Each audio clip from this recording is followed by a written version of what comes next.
memory that shouldn't exist. Hey, night listener, tonight we enter the shadows. Dim streetlights stutter through streaked glass. Rain taps like restless fingers on the window pane. A neon open sign blinks across the street, casting red slashes over your living room wall. Somewhere beneath you, footsteps echo in the stairwell, but no one knocks. You sit still, barely breathing, not out of fear, out of familiarity, because this has happened before. You remember it now, the way the rain smelled that night, the way the footsteps paused 2 floors down, then continued anyway. The sound of leather gloves, red ones gripping the handrail just outside your door. The man's face was never clear, but the gloves, they burned into your mind like heat pressed against memory. And yet, when you flip through the police report from last year, there's no mention of a man, just broken glass, just trauma-induced hallucination. Only you didn't imagine it, because this morning you saw the gloves again, hung neatly on your coat rack. You live alone. You knew, but pretended you didn't. You pick up the gloves. The leather is soft, warm, not dusty like they should be. You check your closet. Nothing missing, nothing out of place, except a photo taped inside the door. A picture you haven't seen in years. You at the lake, laughing, and behind you, out of focus, the blur of a man in red gloves. You grab a flashlight and check your fire escape. No footprints, no sign of forced entry, just the quiet hum of a world continuing without answer. Everyone lies, especially the quiet ones. You call Detective Mears. She answers on the third ring. You again.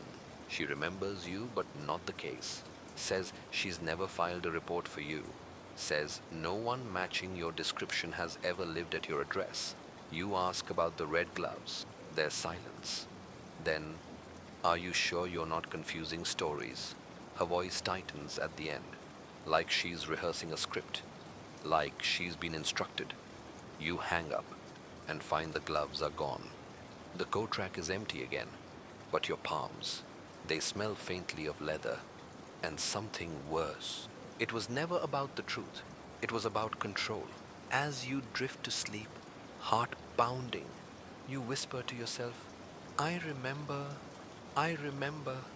but deep down, something whispers back, you only think you do. Her name wasn't in the records. The next morning is too quiet. Even the birds hold their breath. You walk through the city like a ghost, trying to anchor yourself in facts buildings, faces, bus schedules. The coffee shop still remembers your name. The barista doesn't blink when you order your usual. The world plays along, but you don't trust it. Not after last night, not after the gloves. You need verification, something outside yourself, something real. That's why you go to City Records, 4th floor, gray hallway, fluorescents that flicker just long enough to question your sanity. You write her name on the request slip, Leah Meredith.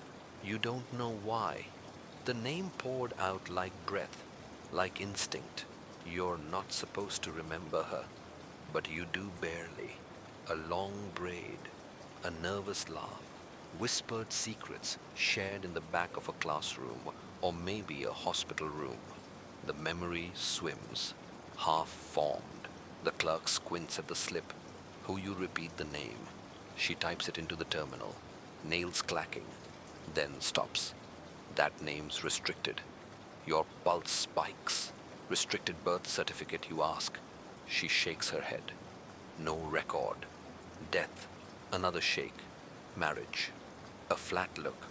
No one by that name exists in this state. You lean forward. Voice low. Can I see the record that says she doesn't exist? She stares, says nothing, then hits a button beneath the desk. A door buzzes open in the back of the office. You weren't supposed to see that. You knew, but pretended you didn't. You leave, well, but not fast enough. As the elevator descends, you feel watched, not from behind, from above. Through the old grate overhead, you see something move, a red thread hanging down, then another, like puppet strings, like veins. You don't look up again. Everyone lies, especially the quiet ones. Back home, you check your inbox. One email, no sender, no subject, just a link. You hesitate but click. A video opens blurry surveillance footage. A hospital hallway. You, Leah, 2 years ago. She's crying. You're yelling. She hands you something, a folded piece of paper. Then she turns the corner and never comes back into frame. The video ends, but you remember the paper. It's the one tucked into your journal. You pull it out, hands shaking. It says, "If I disappear, don't let them erase me." Underneath, her signature, Leah Meredith. It was never about the truth. It was about control. You take out your phone. The screen glitches, flashes white, then red, then displays a single phrase. She told the truth. That's why she vanished. The photograph had one face torn out. The photo wasn't there yesterday. It waits for you this morning, propped against the inside of your apartment door, face down, like someone didn't want you to see it right away. You flip it over with a trembling hand. It's a group photo, 5 people, a birthday maybe, balloons, cake, a smiling woman in the center you barely remember but instinctively trust. And on the far right, a gaping hole, one face torn out, not just removed, mutilated, ripped with precision, fingernails maybe. No trace of the missing piece left behind, not even tape marks, just absence, staring back like a missing memory. You touch the edges, the paper flakes under your thumb. In the bottom corner, someone scrawled, "Do you still not see it?" You knew, but pretended you didn't. The woman in the middle, her eyes are too familiar. You squint, trying to reach her name. It's buried in fog, but the name tag on her lapel reads Dr. Leah M. You stagger. The photo proves she existed, proves she was real, present, celebrated. But if that's true, why does your reflection look surprised? Because your mirror self. She's holding the same photo, and her version isn't torn.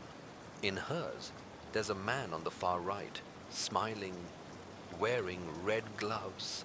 Everyone lies, especially the quiet ones. You test your theory. You raise the photo slowly. Watch your reflection mimic you. But when you stop moving, she keeps raising hers, then tilts her head, mouths a name. You can't hear it, but it feels like your name. A knock breaks the trance. 3 short, deliberate taps. You check the peephole. No one. You open the door slowly. Nothing but a shadow at the base of your doormat.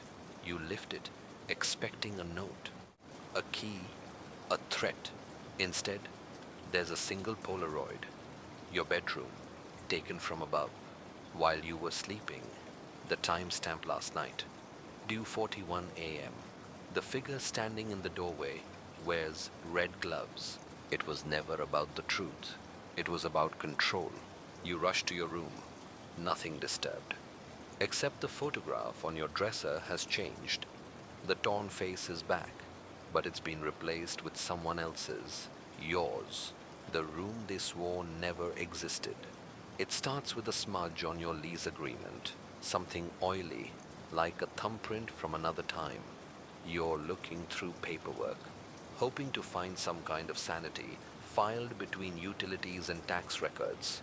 When your eyes land on it, apartment 3B, your place. But right beneath it, faintly typed and crossed out in red, Annex Unit 3C, private access only. There's no 3C in your building. You're sure of it. You check the hallway. The pattern of doors is unchanged. A. Yours, 3D, no gap, no hinges, just a wall between. But something's wrong with that wall. The baseboard stops short. There's a fine line in the paint, too straight to be accidental. You kneel down, run your finger along the seam, and then click. The wall shifts half an inch inward, and breathe. You knew, but pretended you didn't. Inside, it smells like mothballs, and something sweeter like formaldehyde and wilted lilies. The lights flicker on without a switch. It's not a room, it's a preserved moment. A bed with folded sheets. A clock stuck at 11:41. A corkboard filled with faces. Leah's face appears 4 times, each photo pinned with red thread, each one circled. And next to the board, on a dusty desk, a mirror, the same one from your apartment. But this reflection moves slower than yours. You wave, it lags, then catches up, then smiles when you're not. You back away. Everyone lies, especially the quiet ones. On the nightstand is a key, an old brass one labeled simply silence. You pocket it. That's when the recording starts. A voice, distorted but familiar, echoes through a hidden speaker. You remember her too well. We can't allow that. She crossed into truth, and truth infects. You scan the room. No cameras. Just a ticking sound like a clock buried beneath the bed. You look. There's no clock. Just a tape recorder wedged into the floorboards. And beside it, a photograph. You and Leah, asleep, her head on your shoulder, your hand in hers. She's smiling. You're not. It was never about the truth. It was about control. You step back into the hallway. The door seals behind you, vanishing like breath on a mirror. And now your hallway feels shorter, as if every secret makes your world smaller. The clock in the mirror ticked backward. The ticking follows you home. It's not loud, but it's constant. You unplug your wall clock, check your phone, run your hands along the radiator. Nothing. Still. It ticks. Then you glance in the bathroom mirror. There's your reflection. Behind you, the hallway, and above your head, near the frame, a clock, but only in the mirror. You turn quickly. Nothing there. You look again, still ticking, and it's moving backward. You knew, but pretended you didn't. The time reads 11:41. Just like the broken clock in the forbidden room, you trace your finger along the mirror's surface. Cold, clean. But when you fog it up with your breath, a message appears beneath the condensation. You're running out of time. You back away. Your reflection doesn't. It stares, then slowly lifts a hand. Not to mimic you, to point. You turn. The hallway is empty except for a trail of white threads, almost invisible, like spider silk, leading toward your bedroom. Everyone lies, especially the quiet ones. You follow the thread, each step laced with the feeling of being watched by something just out of sight, something that knows your patterns, your fears. The thread leads to your closet. Inside, everything is neat, too neat. Someone's been here. Your jackets are arranged in color order. They weren't yesterday. Behind the last coat is a box you don't recognize. Old, leather, padlocked. The brass key from the annex room fits perfectly. It clicks. Inside, a pair of red gloves, folded, a small vial of clear liquid labeled MK7 memory suppressant. A photograph, your handwriting on the back. Give this to Leah. If I forget again. You flip it. It's her, in front of the annex room door, holding the vial, her expression terrified. And just behind her, the edge of a man's silhouette, watching from the shadows. It was never about the truth. It was about control. You hear it then. A second ticking, louder. Closer, not from a clock, from under your bed. You kneel and find another box. This one has your name burned into the top. Just 2 letters. You. The box contained what you tried to forget. Your hands hesitate above the lid. It's the kind of hesitation born not of doubt, but of memory, fighting to stay buried. You don't want to open the box, but you already know. You will. You already have. The box is warm to the touch, as if it remembers being held too tightly for too long. You lift the lid. Inside, a cassette tape marked Confession. Do not listen alone. A hotel keycard for room 407 Lawn Inn. A necklace with a broken clasp. A blood-stained index card with 2 words scrawled in frantic ink he knows. And at the bottom, a mirror shard, still stained with your fingerprint. You knew, but pretended you didn't. You hold the tape up to the light. The magnetic ribbon is slightly unwound, like someone listened and didn't rewind it, like someone wanted you to finish what they started. You slide it into your old tape recorder, the one you haven't used in years. Click. At first, static, then breathing, then your voice. If you're hearing this, it means you broke the cycle again. You always break it eventually. That's the problem. You sit down, trembling. Leah tried to warn us that memories don't fade, they hide. And when they come back, they do it violently. The voice takes a long pause. You didn't kill him, but you watched, and that's why he's coming for you. Everyone lies, especially the quiet ones. You stop the tape. The room feels smaller, like the walls are listening. You glance at the mirror above your desk. It's fogging again, only this time, without breath. And this time, the message reads, go to room 407. Below it, something new appears. Before he does, you wipe the mirror clean, but the message stays. And for the first time, you notice something buried in your reflection's background. A clock, ticking backward again. Only now the time reads 11:36. It was never about the truth, it was about control. You pack a bag, take only what you need. The key card, the vial, the gloves, the tape, and the mirror shard, because if you leave it behind, you might not recognize yourself again. You leave the apartment. The rain hasn't stopped in 3 days. You get in the cab and whisper the words like a curse you've said before. Lawn Inn. The inn. Room 407. The driver doesn't ask questions. They never do. The room looked exactly like your dreams. The lawn. Inn stands like a bruise at the edge of the city, worn brick, yellowing windows, and a neon sign that flickers like it's trying to spell a different name. You've never been here before, but you've dreamed of it. Every night for a month, it's been there, always in the distance, always at 11:41. The lobby is too quiet, like the silence is deliberate.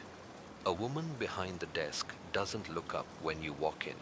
She's writing something over and over in a guest book that's missing its pages. You slide the keycard across the counter. Room 407, you whisper. She nods, as if you're right on time. You knew, but pretended you didn't. Room 407 is on the 4th floor, end of the hall. The carpet muffles your footsteps until you're the only sound left. The keycard slides in too smoothly. The lock clicks open like it's been waiting. Inside, the air is still, and the layout identical to your apartment. Same furniture, same chip desk, same mirror. Even the closet has your coat. Except there's one difference. On the bed is a manila envelope, and on top of it, a single glove. Red. You open the envelope. Inside, a full set of photographs. You, Leah, and him, the figure always just out of frame. Now fully visible. Slick black hair, narrow jaw, red gloves on both hands. In every image, he's closer, and in the final photo, he's behind Leah, whispering in her ear. She's not smiling. She's mouthing something. You hold the photo to the mirror. Only then can you read her lips. Don't trust yourself. Everyone lies, especially the quiet ones. A scraping sound interrupts your thoughts. From the bathroom, you grab the mirror shard from your coat. Move slowly. Push the bathroom door open. Empty. Except the mirror is smashed and scrawled in red. Along the porcelain frame, "He never left this room." You turn. The closet door creaks open by itself, and the ticking resumes. Only now it's louder, faster, desperate. It was never about the truth. It was about control. You raise the shard in your hand, staring into its jagged edge. In its reflection, the closet shows something yours didn't. A second door, one you forgot existed. Until now, behind the door was the version of you that stayed. The second door groans open, not with resistance, but reluctance, as if even the house didn't want you to find it again. Behind it, pitch black, no light, no air, just the salt thrum of something alive. You step in. The door shuts behind you with a sigh, and you're sealed into a darkness so complete it feels solid. You raise your mirror shard. The sliver of reflection doesn't show your face. It shows another version of the room, and another version of you already waiting. You knew, but pretended you didn't. The other you sits in a chair, same eyes, same scar under the chin. But this version doesn't flinch when you move, doesn't blink. It simply says, "You left me here." And then Leah never made it out. You try to respond, but your voice doesn't carry in this space. It's like the air swallows truth and leaves only suggestion. On the wall behind the other you, scrawled in chalk, is a timeline. It loops, spirals, crosses itself. In one circle, the name Leah is underlined. In another, you, crossed out. The third, unknown, circled in red. You reach for the wall. Your hand passes through it like water. Everyone lies, especially the quiet ones. The mirror shard in your hand heats up. You glance down. Your reflection, now separated from your body, tilts its head, smirks, and mouths something. Don't listen to him. But the other you keeps talking. We were wrong about the killer. He didn't follow us. He made us, and he's trying to get back in. The room begins to shift. The walls breathe inward. You stumble as time blurs. A flicker of images spiral around the space. Leah holding the vial, you standing over a body, the red gloves on your own hands, a key turning in a lock that doesn't exist. Then, finally, a door appears behind you. It glows faintly. The same brass number 1141. It was never about the truth. It was about control. You bolt through it, back into the hallway. But now the hotel corridor is wrong. The lights are too bright. Every door reads 407. And behind each one, you hear ticking and breathing, and your own voice saying something you haven't said yet. The room was empty, but you heard her breathing. The hallway feels stretched like a reel of film, unspooling too fast. Frames skipping. Each door reads 407, and behind each one, the same hum, tick, tick, breathe, tick, tick, breathe. Your hand hovers over the next doorknob. You don't know why this one feels heavier. You turn it anyway. Inside, the room is completely empty. Walls stripped. No furniture. No mirrors. No windows.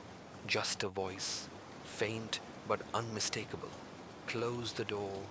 You freeze. Then you hear it again, softer, trembling. Please, close it before he sees. You knew, but pretended you didn't. You step inside, and shut the door gently behind you. A glove lies at your feet, black this time, wet with something you don't want to identify. The voice belongs to Leah. You can tell now. She's whispering from behind one of the walls. You can't see her, but you feel her. Her fear isn't distant. It's thick in the air, like it clings to the ceiling. He took our memories, she murmurs. He lets us remember pieces, but not the whole, never the motive. That's what he keeps for himself. You ask where she is. There's a pause. I think I'm part of the house now. Your throat tightens. I tried to protect you. I left clues, the vial, the glove, but you keep coming back, don't you? The air shifts. A shape moves just beyond your peripheral vision, not footsteps dragging. Something big, something patient. Everyone lies, especially the quiet ones. You beg her for a name, for anything. She says only this. His name is whatever yours used to be. Then the wall behind you cracks. A thin sliver opens, like a surgical incision. From inside, a hand reaches out, red-gloved. But your size, it holds something small, a pendant. Leah's.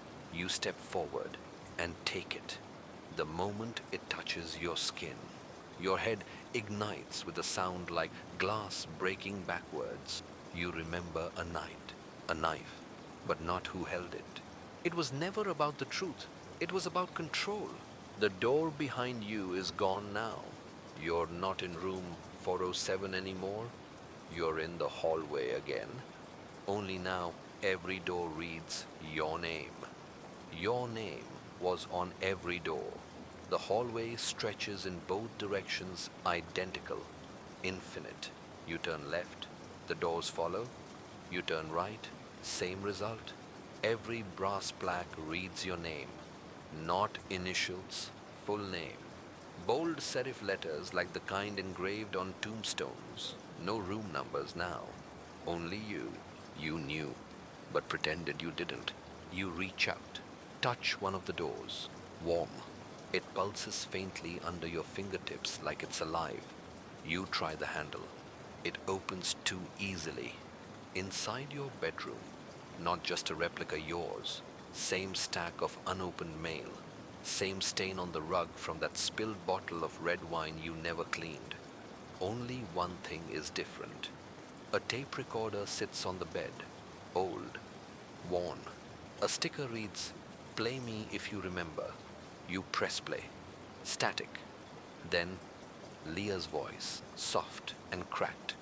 You weren't supposed to know. That was the deal. But you kept digging. You kept needing to know why. A pause. Then, so I hid the motive. The only part he can't control. But now that you're listening, he knows. Click. Silence. Everyone lies, especially the quiet ones. You sit on the edge of the bed, staring at the recorder. In the mirror, your reflection holds something you don't, a knife. You stand. It stands. You drop the recorder. It doesn't. It smiles. You reach for the mirror, but instead of glass, your hand passes through. The air behind it is cold, humid, and smells like lilies, just like the night of the funeral. You step forward. Inside the mirror is another version of your room, dimmer, wetter, and on the bed, Leah, eyes closed, gloved hands folded over her chest, but her lips are moving, mouthing the same thing, over and over. It was never about the truth. It was about control. You try to wake her. Your hands pass right through her. Behind you, in the mirror room, something moves, fast. You whip around, but there's only a camera recording you. The red light blinks. 11:41. It was never about the truth, it was about control. You step back into your original room.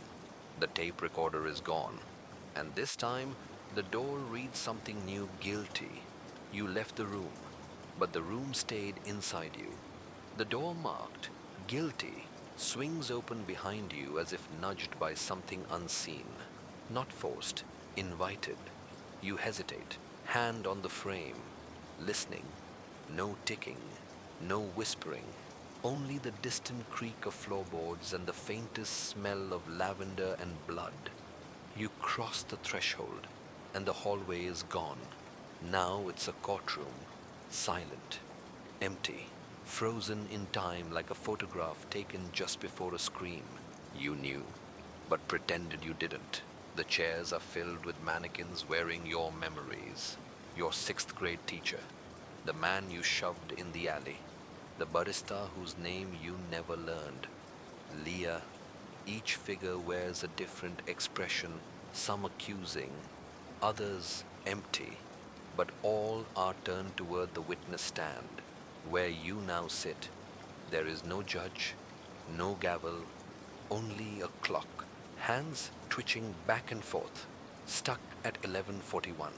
A light clicks on. Above you, a speaker crackles. State your name. You try. No sound. You touch your throat. It's damp from the mirror or your own sweat. The speaker again. State your motive. You look to Leah. She mouths something. Again. Again.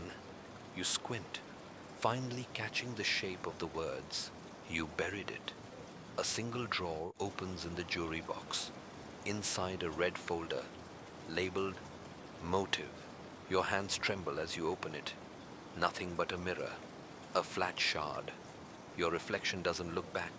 Instead, it leans forward. It leans, speaks without lips. She wasn't supposed to die. But you let her. Everyone lies, especially the quiet ones. The mannequins nod in unison. The walls of the courtroom begin to peel like old wallpaper. Beneath them, recordings, hundreds, labeled with your name, dates, times, but not all of them have happened yet. You flip through the files and realize this courtroom isn't a memory, it's a sentence. You were never solving the case. You were testifying to yourself. It was never about the truth. It was about control. You walk to the exit door. This one has a new label. Remember or repeat. And under it, scratched by a fingernail, only one leads out. The exit led nowhere. You knew. You pushed the door labeled remember or repeat. But it doesn't open with a click. It exhales, like it's tired of being shut. The air on the other side is wet, heavy, tastes like stone and rain and ashes. You step through, and you're in the woods, but not real woods. Every tree is carved from black glass, reflecting a version of you that's wrong in small ways, eyes too wide, mouth smiling when yours isn't, wounds where none should be, and every branch ticks, like metronomes set to your heartbeat. You knew, but pretended you didn't. The path winds forward, impossibly narrow, paved with broken photographs, each one a memory you recognize. Your first lie, your father's voice when he said he believed you, Leah in the hospital hallway, whispering something you were too scared to write down. As you step, the photographs crack under your feet. You don't stop. The glass trees lean in. Their reflections begin to whisper. He still thinks he's the detective. He still thinks this is justice. But he never found the motive. A new sound cuts through the air. A woman crying. You run through a thicket of whispering trees until you reach a clearing. In the middle, a house. Not just any house. Yours. But wrong. It's reversed. Like everything you've passed. Windows on the inside. Doors on the roof. The front door reads, case closed. But the padlock is smeared in blood. Yours. You know the feeling in your bones before you touch it. You've been here dozens of times, hundreds. You knock anyway. It opens, and Leah is inside, alive, but older, tired, holding the red folder labeled Motive. She doesn't smile. She says, you can lie to the trial. You can lie to yourself. But the motive, it keeps bleeding. She sets the folder down. Inside a single item, a scarf. Hers, the one she was strangled with. Your fingerprints still dark on the fabric. Everyone lies, especially the quiet ones. You fall to your knees. It's not the crime that haunts you. It's the fact that you tried to forget why, and the woods behind you gone, replaced by mirrors. Every version of you holding the scarf, smiling. It was never about the truth. It was about control. Leah speaks again. You want out. She points at the front door. It now reads, confess, but beneath it, in jagged etching, a question. To who every confession echoed back wrong. The word confess. Confess burns into your retinas as the door creaks open wider. But this time, no one forces you forward. You step in, because the question beneath the label, to who, isn't rhetorical anymore. It's a threat. You knew, but pretended you didn't. Inside, the house shifts. The living room you remember is gone, replaced by a small interrogation room. Stark fluorescent lighting, 2 metal chairs, 1 mirror. You know the kind, one-sided. And this time, you're not behind it. You're in front. You sit. The other chair remains empty until it's not. Leah walks in, or maybe a version of her. No hospital band, no scarf, no fear in her eyes, only focus. She sits across from you and slides a manila folder across the table. Tell me what you did. You hesitate. She doesn't blink. Not what you remember, what you erased. You open your mouth, try to speak, but the room tilts, shifts. Suddenly, you're watching the interrogation from behind the mirror. The room is empty now, except for the tape recorder. It starts on its own. Your voice plays back. I knew the motive wouldn't hold up, so I changed the evidence. I made her seem unstable. I buried the real reason because it was mine. Everyone lies, especially the quiet ones. The mirror cracks down the center, but not because of sound, because of truth. Leah's voice. Behind you now. Say it. You turn. She's holding the scarf again, but it's not stained anymore. It's wet. With rain. No. Tears. Yours. The folder on the table is now filled with objects from different points in time. A glove from the alley behind the diner. A lighter engraved with the initials MJ. You claim to have never seen. A cassette labeled Final Version. You press play. A distorted voice speaks yours, barely recognizable. I solved it. I just didn't want anyone to know why it happened. It was never about the truth. It was about control. The mirror shatters fully. You're back in the interrogation chair. This time, someone else sits across from you. A child, 7 years old. Your face, your eyes, but in their lap, a toy detective badge, cracked down the middle. They ask if you solved it. Why are you still scared? You open your mouth, but nothing comes out, only static, and the soft ticking of a wall clock behind you. 11:41, always 11:41.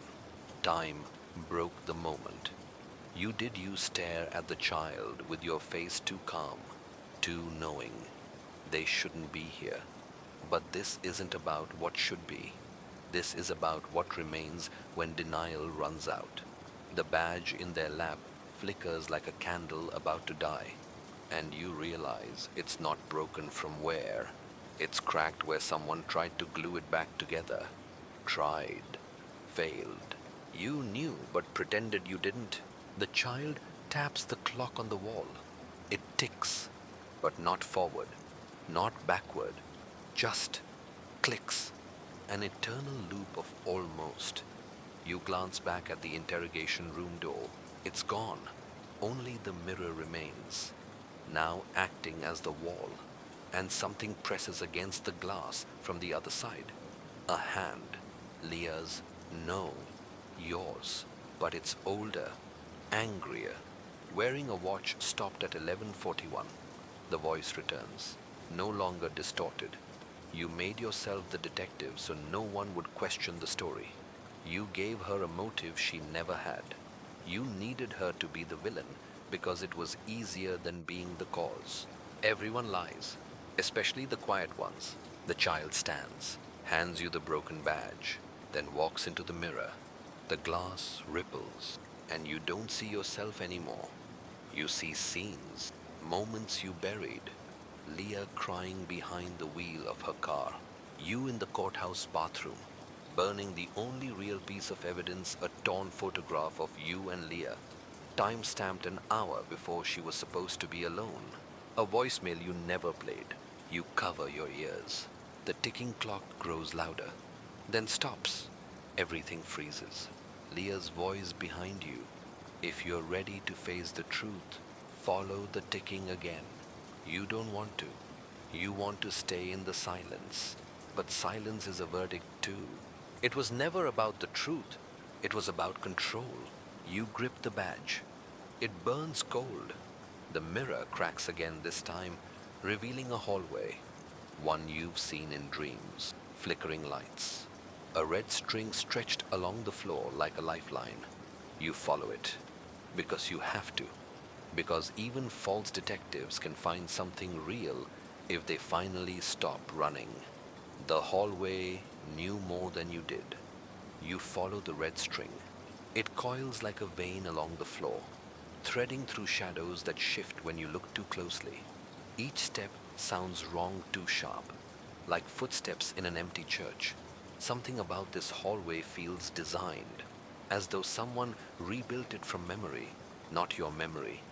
Though, Leah's, the wallpaper is peeled back just enough to show dates, handwritten, dozens of them, birthdays, court hearings, the day she stopped speaking to you, the day you claimed not to remember.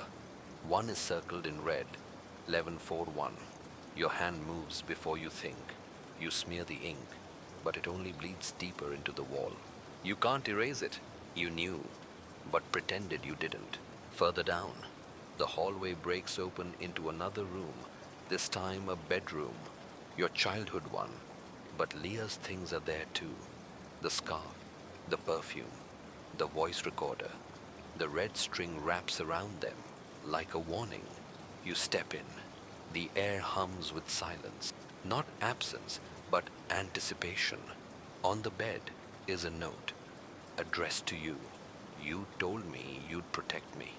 You told them I made it up. Why did you make me disappear? You turn. The walls are covered in photos now. None of them were ever in your possession. All of them show Leah in the days leading up to the incident. Every picture has been vandalized. Eyes scratched out. Except one. The one where you're in the background. Watching. Not helping. Watching. Everyone lies. Especially the quiet ones. You hear it again. The ticking. Not a clock this time. A metronome. The kind you used in interrogation training to teach pacing. Tempo. Deception under pressure. It's coming from the closet. You open it. Inside your old dictation recorder. Still running. You press stop. It rewinds itself. Plays. You solved it too fast.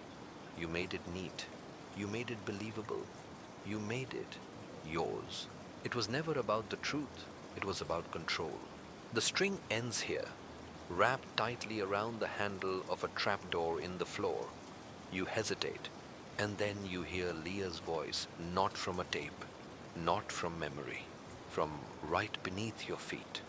You finally remembered everything. But do you remember what you promised me after the trapdoor creaks open? Darkness waits. But it's not empty.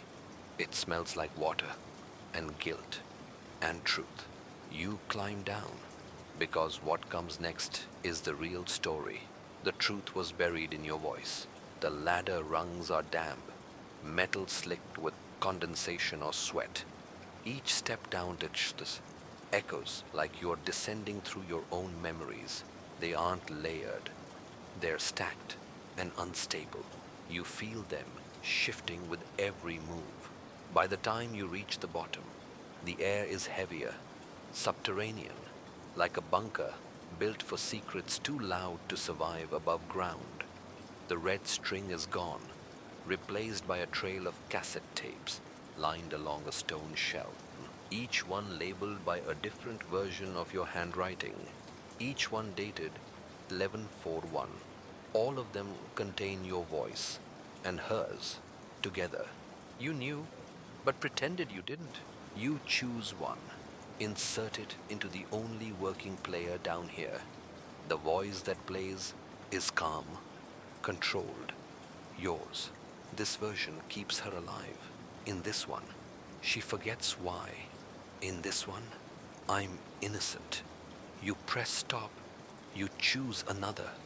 This time, I let her speak. This time, she remembers the photo. This time, she says the name. A beat. My name. You drop the tape. It cracks like a bone under pressure. Behind you, a wall creaks. You turn. It's not a wall. It's a mirror. Cracked, distorted, and in it, you're wearing the scarf, not around your neck, around your wrist, like a shackle. You try to remove it. It tightens. Everyone lies, especially the quiet ones. A projector hums to life above you, flickers onto the wall. Case file, 1141. Final cut video rolls. Surveillance footage. You and Leah in the room. No audio, only your gestures. She points at something off screen. You step between her and the door. Then you reach into your coat, take out the photograph, tear it, not in anger, with purpose. Then you pull the fire alarm. The moment everything changed, and she disappears from frame. You never look back. It was never about the truth. It was about control. You stare at the image and finally say it out loud. I made her story untrustworthy, so no one would believe her. The words hang there like fog before dawn, and in the silence that follows, something breaks inside you. But it's not despair, it's clarity. You don't need another tape. You don't need another version. You sit down and record your own. For the first time, this is the real version, the one without edits, the one where I stop hiding. The scarf loosens, you let it fall. The mirror clears, and for once, you don't look away. The version she never got to tell you. Sit in the silence after the recording clicks off. It's not just the end of a tape. It feels like the end of something deeper, like the version of yourself that's been narrating this lie is finally done speaking. You stare at the little red light on the recorder, still glowing faintly, waiting, watching. You rewind the tape, but you don't play it. Not yet. Not until you've earned the right to hear it back. Instead, you lift your eyes to the far corner of the room. There's a filing cabinet rusted, dented, one drawer pried open by force. Inside all the pieces you once said didn't exist. Leah's notebook, the burnt matchbook from the motel she said she never stayed at, the brass button from your overcoat, still dusted with dried blood, a folded letter, unsent, addressed to the DA. If anything happens to me, start with him. He'll pretend he didn't see it coming. But I told him everything. You sit back. You knew, but pretended you didn't. You pull the photograph from behind the drawer. The original, unburned. There you are.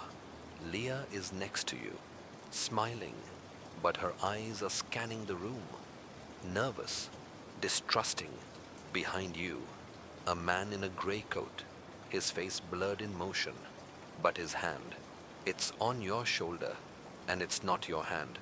Not unless you've been lying to yourself even deeper than you thought. Everyone lies, especially the quiet ones. You close your eyes. Think back to the night the case was declared closed. You were congratulated for your swift deduction, but you weren't swift. You were desperate to close the file, to bury the name, to wipe the motive clean. You recall what Leah said the night before she disappeared. You always think protecting me means hiding what happened, but it's the hiding that ruins people. And still you hid, because truth wasn't justice. Truth was risk. Truth was losing the person you wanted to be. It was never about the truth. It was about control. You opened the notebook. Inside, a sketch, childish but unmistakable. A house, a badge, a scarf, a body, and a speech bubble. Tell them everything. You reach for the recorder again. Press play. Your own voice begins to unravel, and suddenly, you realize this version, the real one, isn't for you. It's for whoever's listening. When the story no longer obeys you, you climb back up from the underground room, the recorder in your coat pocket like a weight of conscience. The air upstairs feels thin, diluted, like it can't hold the truth you just uncovered. The hallway looks different now, not physically, emotionally. The shadows you once used to hide in, they're facing you now, watching your every move, measuring your resolve. Outside, the rain hasn't stopped. It never does in stories like this.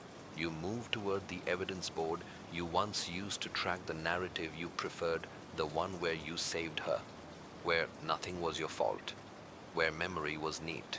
Now it looks like what it is. A lie glued together with red string. You tear it down, not dramatically, methodically, one photograph at a time. You knew, but pretended you didn't. Your phone rings. It's the precinct. They're reopening the case. Someone submitted anonymous audio and a matching photograph. You don't ask who. You already know. There's only one other person who knew the story you buried. And even though she vanished, she never stopped talking. You listen to the voice on the other end. The public thinks the case was solved. But the family's pushing for clarity. Someone leaked the tape to the press. You look out the window. A figure stands across the street. Umbrella, gray coat, not moving, not waving, just standing, watching. You close the curtain. Everyone lies, especially the quiet ones. Later that night, you sit in your old interrogation room, but now you're on the other side of the table. The tape is playing. The detectives on the other end keep glancing at each other. They pause at, "This time, I let her speak. This time, she remembers the photo. This time, she says the name." They ask you if it's your voice. You nod. But you also say, "It's only part of the story." They ask for the rest. You smile, because the rest, you've already mailed it.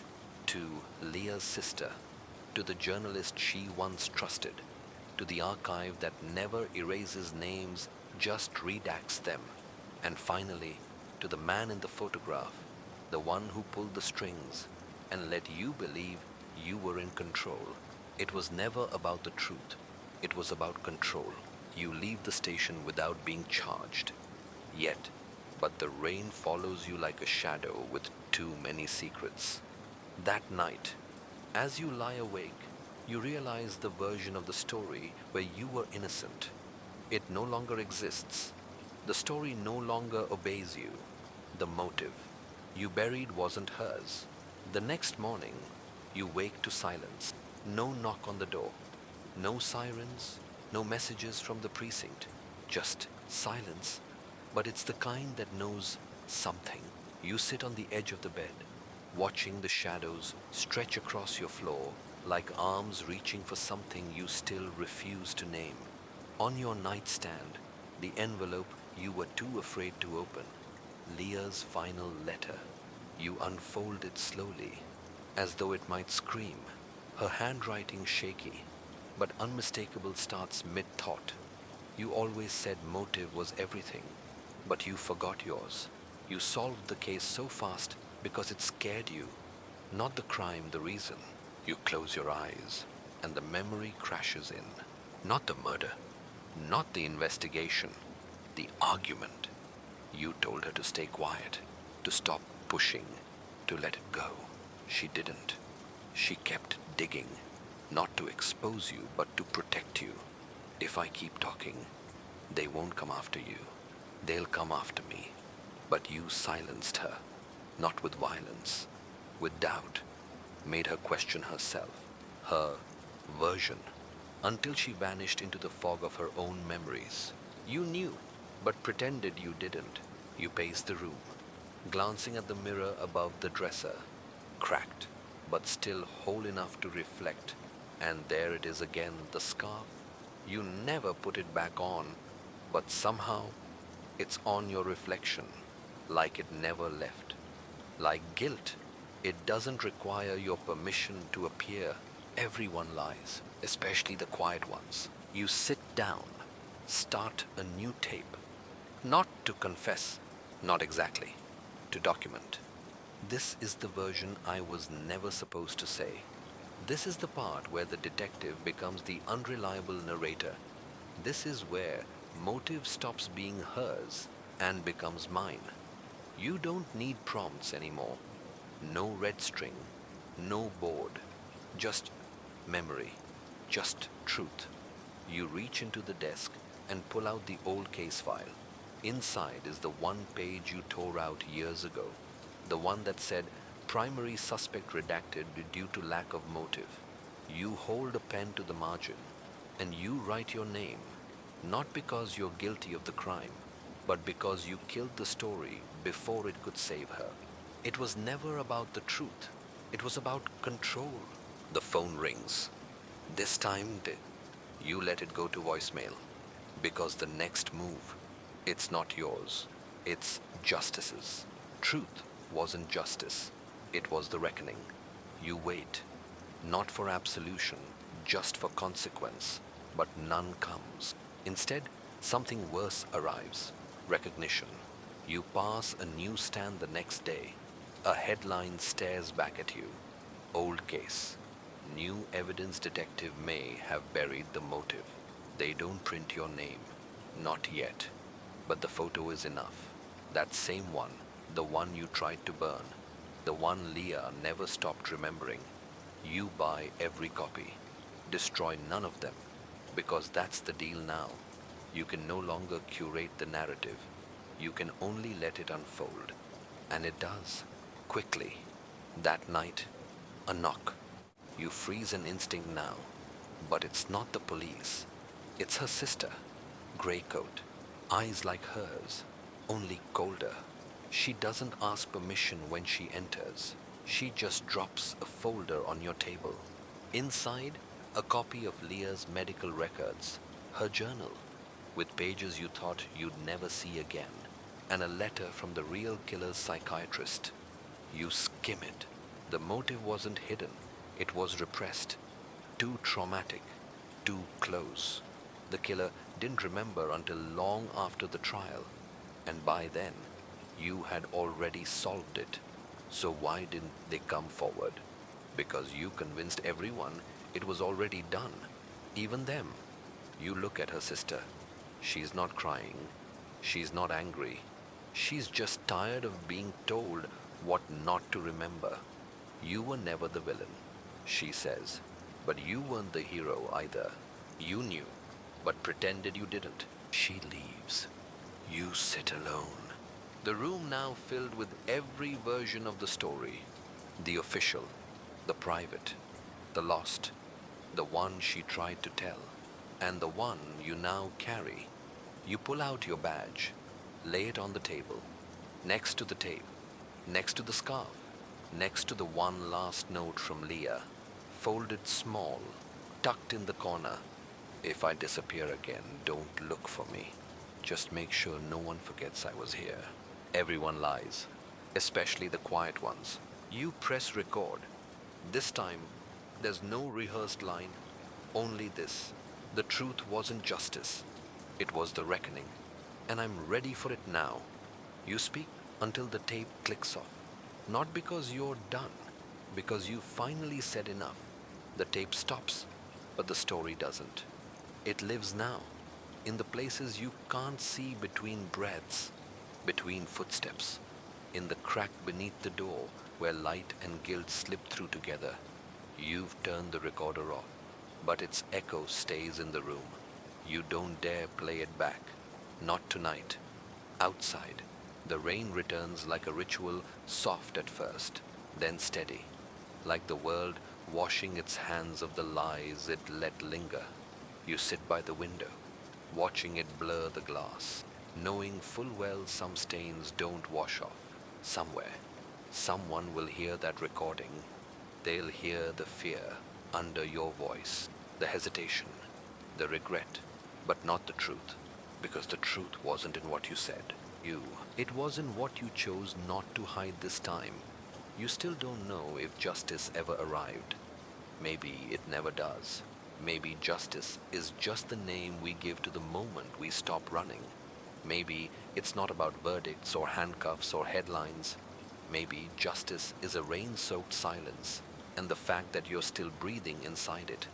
You're not sure what comes next. You're not sure you deserve to know. But tonight, the house doesn't creak. The mirror doesn't reflect anything unexpected.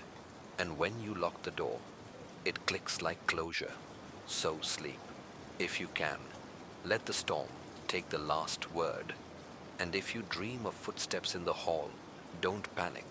It might just be memory, or it might be her, making sure you don't forget again. End of script. Sleep well and watch your back.